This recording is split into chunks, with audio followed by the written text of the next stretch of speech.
नमस्ते दोस्तों। बेटा, मेरी तबीयत ठीक नहीं लग रही है। तू मुझे डॉक्टर को दिखा ला। अब तो हाथ पैर भी काम नहीं करते हैं, शरीर में ढीलापन सा रहता है। आशा जी ने अपने बेटे सचिन से कहा, लेकिन सचिन तो अपने ऑफिस के काम में लगा था और लैपटॉप पर नजरें गड़ाए हुए था। अपनी माँ की बात सुनकर भी वह सुन नहीं रहा था।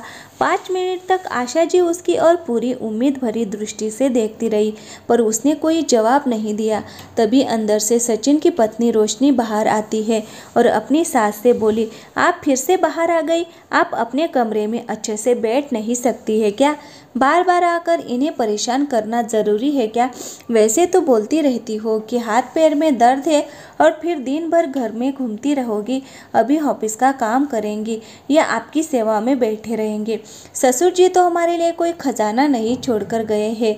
अब इनकी कमाई से ही घर चलता है, तो इन्हें चैन से काम करने दो। रोशनी का गुस्सा देखकर आशा जी अंदर अपने कमरे में आकर लेट गई। अब दर्द के मारे नींद भी नहीं आती। एक तो दर्द, ऊपर से बुढ़ापे का शरीर। नींद आंखों से गायब हो चुकी थी। सचिन सुबह जल्दबाजी में रहता है और शाम को आते ही लैपटॉप में लग जाता है। आखिर अपनी पीड़ा किससे कहूँ? जब बेटे को ही फुर्सत नहीं है तो बहू से क्या उम्मीद करूँ? आशा जी की आंखों के कोर गीले हो गए, शरीर भी साथ नहीं देता है। अब तो और उनका बेटा भी उनसे दूर हो गया था। उसे अपनी बूढ़ी माँ की जरा भी परवाह नहीं थी। आज तो रविवार था, सभी देर तक सोते हैं, पर 8 बजे तक उठ ही जाते हैं।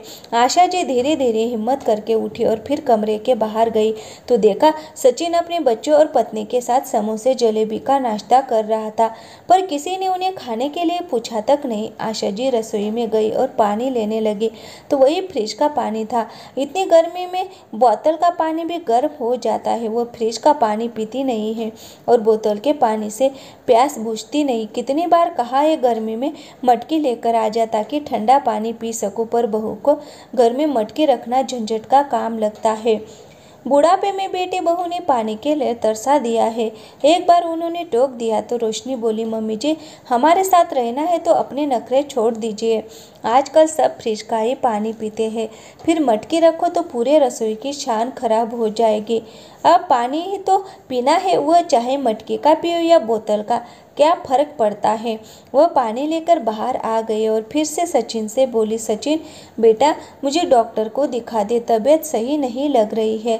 यह सुनते ही सचिन भड़क गया और गुस्से से चिल्लाने लगा, ये क्या एक ही रट लगा रखी है? आखिर बुढ़ापे का शरीर है, ये छोटे बड़े दर्द तो लगे ही रहते हैं। अब इसका मतलब ये थोड़ी है कि मैं आपको डॉक्टर के यहाँ ही ले जाता फिरूंगा। अब डॉक्टर की फीस भी कितनी महंगी है, देखने से पहले 250 तरह का टेस्ट लिख देता है, फिर दुनिया भर की दवाई लिख देगा। अब थोड़ा सहन करना भी सीखो। घर का खाना खा रही हो और क्या चाहिए? अब इस महंगाई में बच्चों को पढ़ाए या सारे पैसे आपके दूध और बादाम पर खर्च कर दे।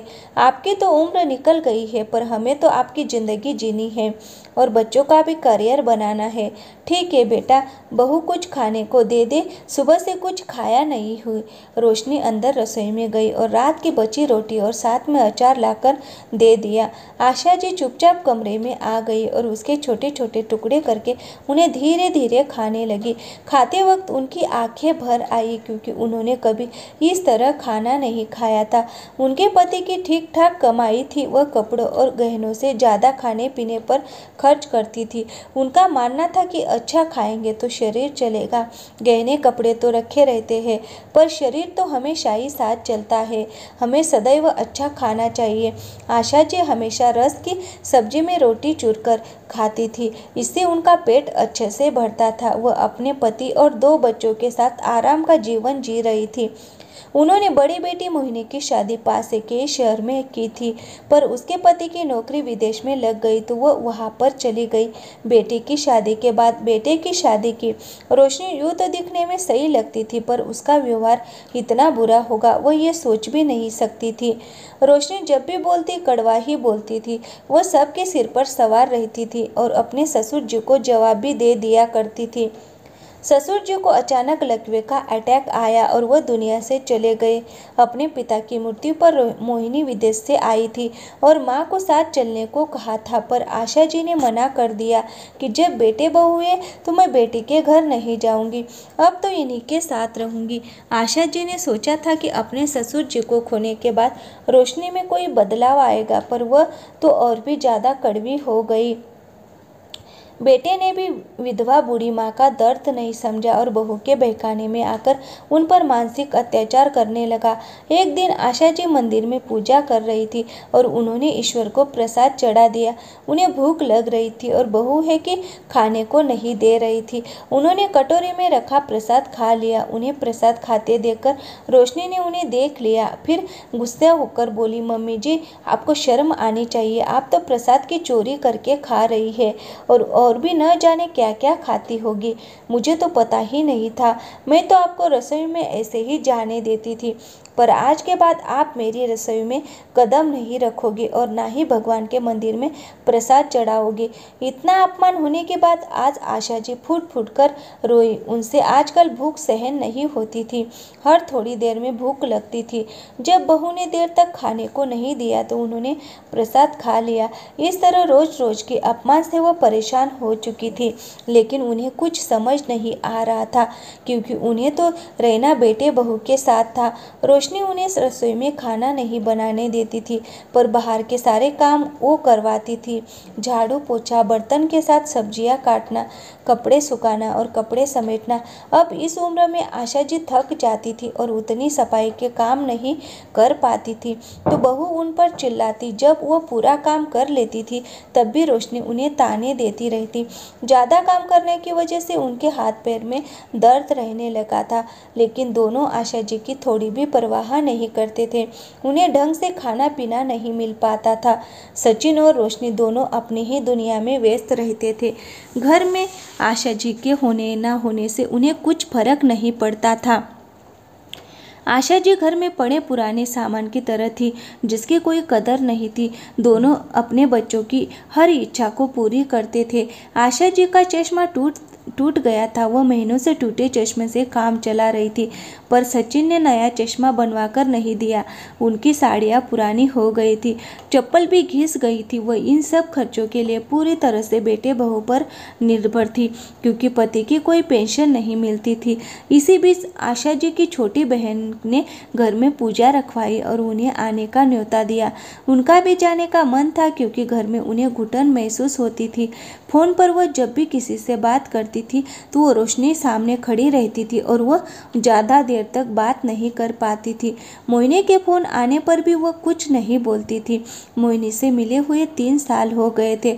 अब बहन ने बुलाया तो वह खुश हो गई, क्योंकि उनका भी अपनी बहन से मिलने का बड़ा मन था। सचिन ट्रेन के टिकट बनवा रहा था, तभी रोशनी आ गई।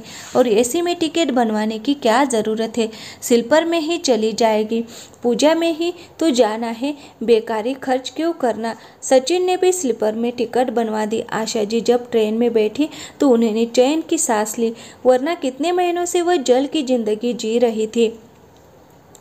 ट्रेन से उतरी थी कि उनकी बहन का बेटा उन्हें लेने आ गया। इतना सामान पाकर वो बहुत खुश हुई। पूजा का घर था और रौनक भी थी, वहाँ जाकर सबसे मिली। जब छोटी बहन ने उन्हें गले लगाया तो वो फूट फूट कर रोने लगी, जैसे आज दिल का सारा दर्द ही निकल जाएगा। शाम को घर में छोटी सी पूजा थी। पंडित जी ने पाठ कराया और सबने प्रसाद ग्रहण किया।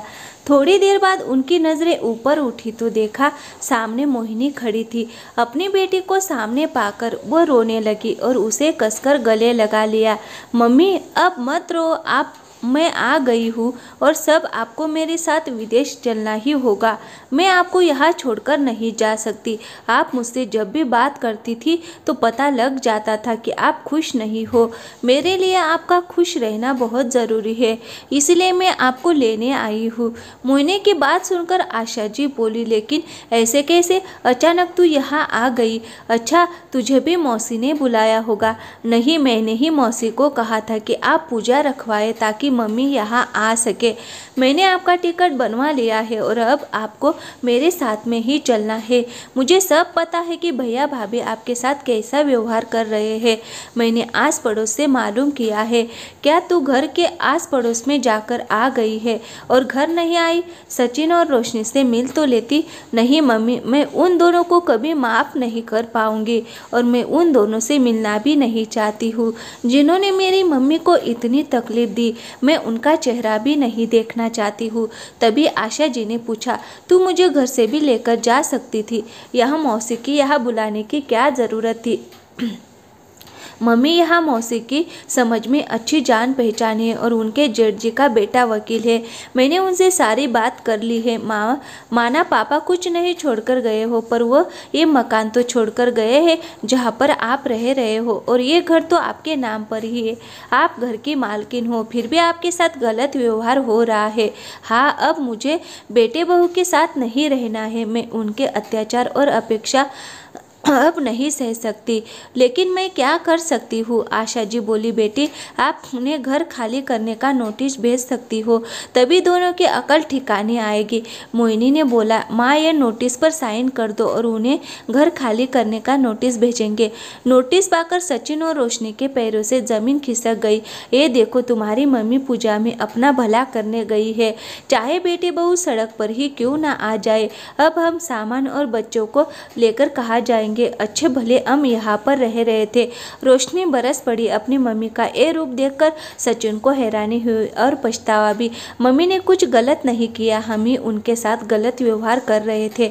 जब हमने गलत कर्म किए हैं तो हम अच्छे की उम्मीद कैसे कर सकते हैं? रोशनी, हमें ये घर खाली करना होगा। जब हमने मम्मी की जिम्मेदारी ढंग से नहीं निभाई तो हमारा उनकी जायदाद पर कोई भी हक नहीं बनता।